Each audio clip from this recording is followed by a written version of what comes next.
Okay, so good afternoon guys. Nag-process tayo ng seeds, no? So paano magproseso? Paano ang proseso sa paggawa o sa paghahanda ng seeds dito sa ampalaya? Ito ay ano na to guys, F3, no? F3 or nth generation seeds, no? So tapos meron ding nagtanong kung may available ba na Mestiza Max na ampalaya, no? So again, wala. Ano kasi yan, yung puno ng Galaxy Max F1 at saka Mestiza F1, no? Pinaghalo-halo natin sa pagtanim. So in short, crossbreed na, cross pollination sila doon. Ano lang, yung hindi na ba yung pinaano pa natin, minamano-mano sa pag cross pollinate, hindi na. So siya na yung nagkusang yun bang ano lang, natural pollination lang, no? So doon tayo kumuha ng seeds, no? So in short, walang available na Mestiza Max F1, no? So again, the best pag meron, yun bang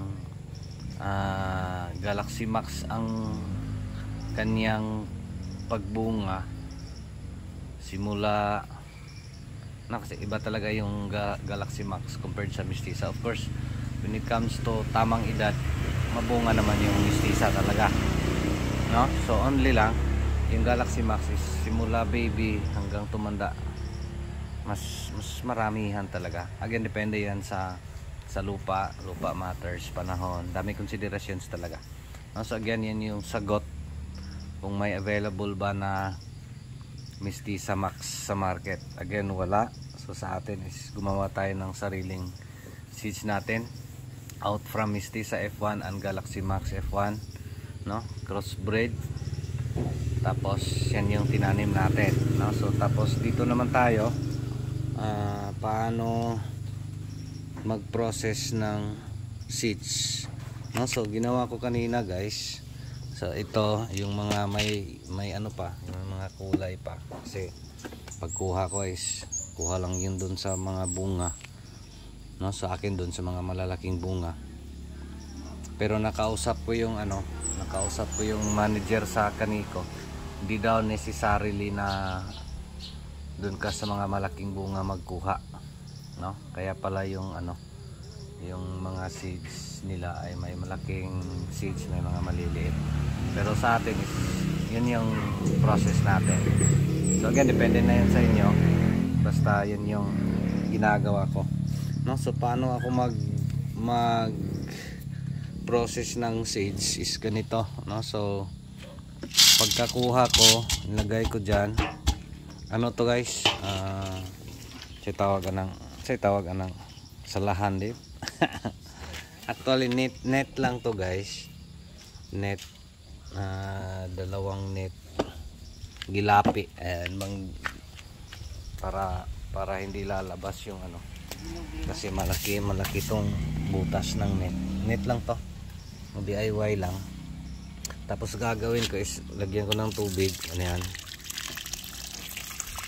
no? Tapos igaganon ko, bagnos ko lang yan, rub ko para makuha yung mga buto, yung bang skin, kasi itong mga seeds is may mga skin yan, yung mga pula, no? Kaya kung makikita nyo yan.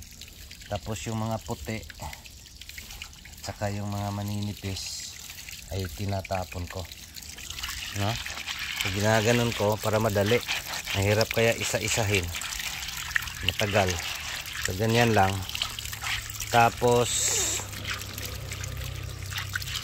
no, so kung mapapansin nyo, may mga pula pa, kulay pula, yung mga balot, mga panit ng ampalaya, no? So tapos lagay ko dito sa palanggana. Ano ba yung palanggana, Dave? Tagalog.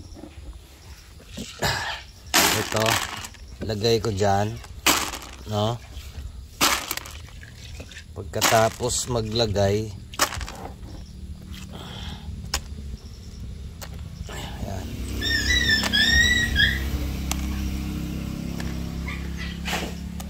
No? So pagkatapos lagyan ko ng tubig, huhugasan ng maigi, no? So lahat ng lilitaw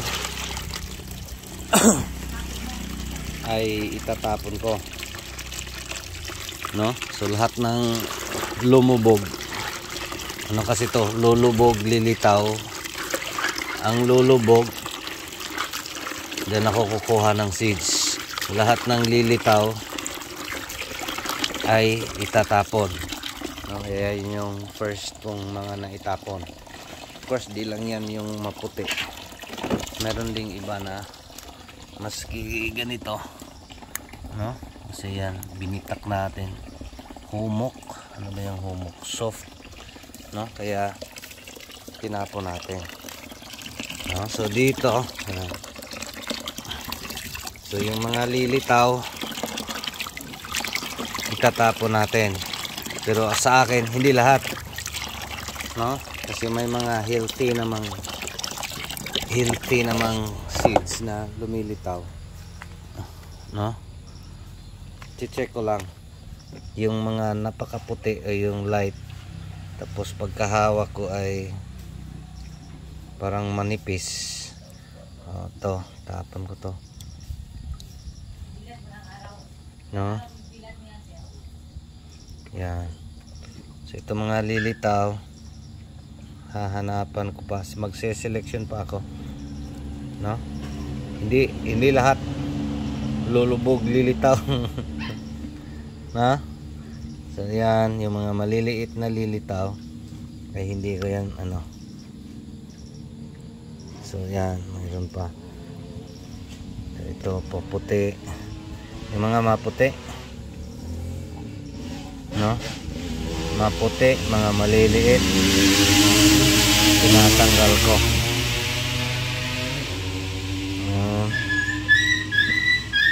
No? So kung makikita nyo, kunti lang yung lumilitaw.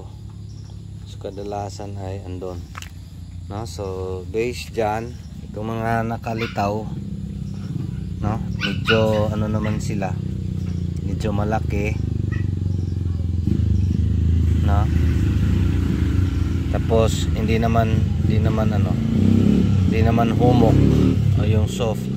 Kasi yung soft ano yun, parang kulang sa ano, kaya itatapon ko, no? So after dyan, strain ko naman dito. Meron akong strainer dito, ako mamimili. Mahirap kaya mag-100. Ayan, lilinisin ko muna kasi may mga ano, ayan, no? So pagkatapos, assistant talaga ko, dear, yabo ko ari dear, I cannot do it alone. Yayong ta, no? So yan na yung seeds, yan si Toy Toy, yabo na to dear, ari dear, strainer yan. Yan, salamat sa assistant. Okay, upusin mo. Hindi na. Kunin mo lang. Mga lumulundag. Is that na? So ito.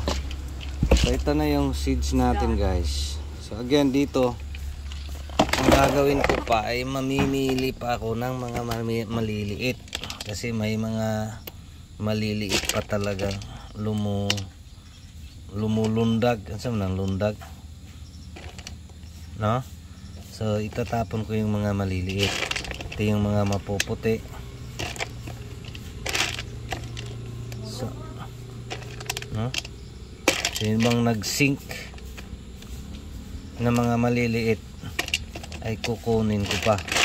So in short, ano lang to, mano-mano lang yung pagpili.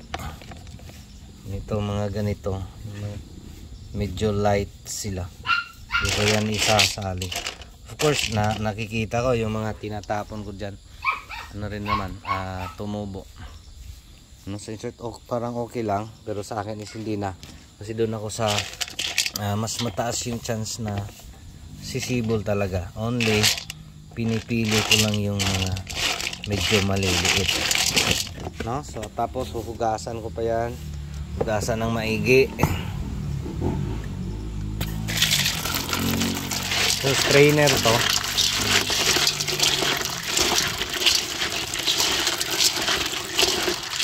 dapat ano talaga, yung malinis na malinis saka na ibilad, no? So may nagtatanong din kung ilang days ba ibilad, depende sa init, no? So sa akin dito 1 day, half day, depende sa init, no? So may times na nag-process tayo na maulan, so ginawa ko lang air dry lang,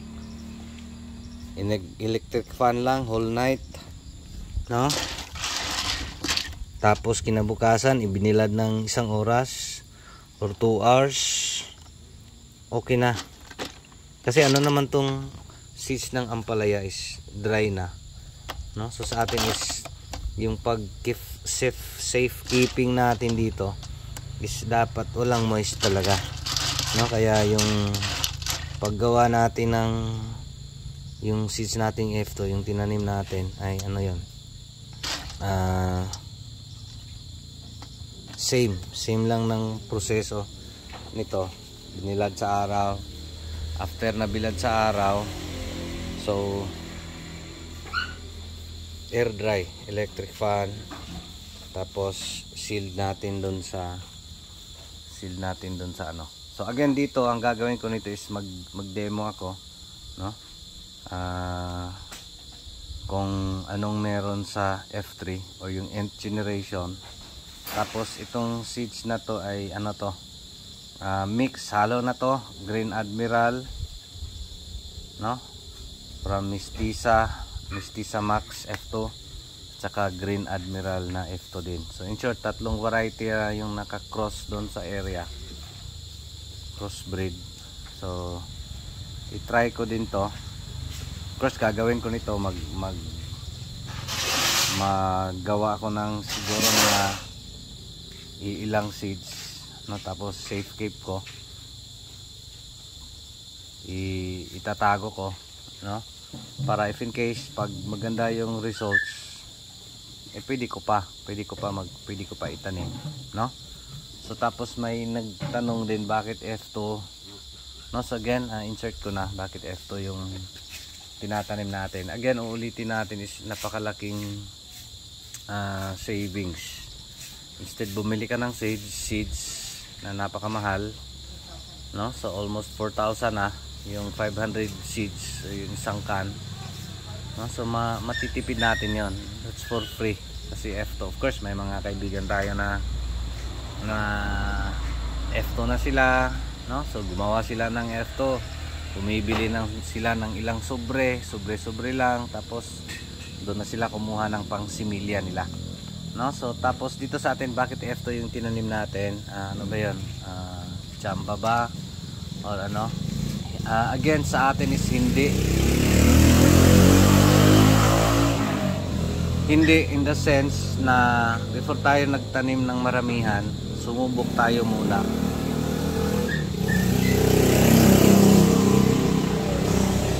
Doon sa maingay dito guys, malapit sa kalsada, sumubok tayo muna ng 3 rows, no? 3 rows yung ano natin, 3 rows yung sinubukan natin doon sa previous nating pinagtamnan, no? Before dyan sa F2 meron tayong 3 rows doon. Ano, sparring ko sa yun nga, Mestiza Max F1, Mestiza F1 plus Galaxy Max F1, no? So tapos sparring ko sila doon, kino-compare ko, no? So tapos nakikita ko doon sa F2 na yun na walang kaibahan talaga when it comes to pagbunga, pareho lang, no? Kaya tinodo ko na, no? So of course may napansin din tayo na yun bang maganda yung results kasi yung panahon nung kumuha tayo ng seeds ay mainit, mahangin. Yun bang parang kaya lang niya yung mga ganong klase ng panahon. Of course, again, uulitin natin, with God's grace and God's blessings, walang imposible kahit ano pa yung itanim mo. Pero the best pa rin pag magtanim ka is yung na-try mo na at nasubukan mo na, no? Kasi mahirap malugi sa ampalaya, napakahirap. Of course, gagawa din ako ng video, ano? So nung tips yan ni Sir Alex Ibero, shout out sir, na pag magtanim ka ng ampalaya, huwag mong itodo talaga. Yun bang isusugal mo lahat sa isang taniman lang, kasi mangyari is mahirap ang pagbangon. Yan yung tips niya sa akin. Of course, malaki yung ulo natin, no? Kaya nagtanim tayo doon sa yung area natin na nalugi tayo, no, dati. Hindi tayo nakinig kasi naging kampante ako doon kasi first time virgin area, no, tapos isolated, walang ibang tanim talaga. Again, hindi yun tama na desisyon, no? So sabi nga ni Sir Alex, ano, yun bang may magbilin ka o para sunod cropping, no? So magtira, no? Kung magtanim ka ng ganun kalaki, dapat magtira ka ng what if mag-failure, no? Magtira ka ng kapital mo na kaya mo pang bumangon ulit. Otherwise, again, based on my experience, napakahirap yung pagbangon talaga. Pero again, with God's grace and God's blessings, walang imposible. No, so yun lang. Maraming salamat. Ito pa rin si Jupilo Farmer, anak ni Matoy, ang farmer nga gwapo, suhito, may kahibalo, apan nagsaba kay manoon pa ko. Dagang salamat and God bless. Dito tayo sa bahay, guys.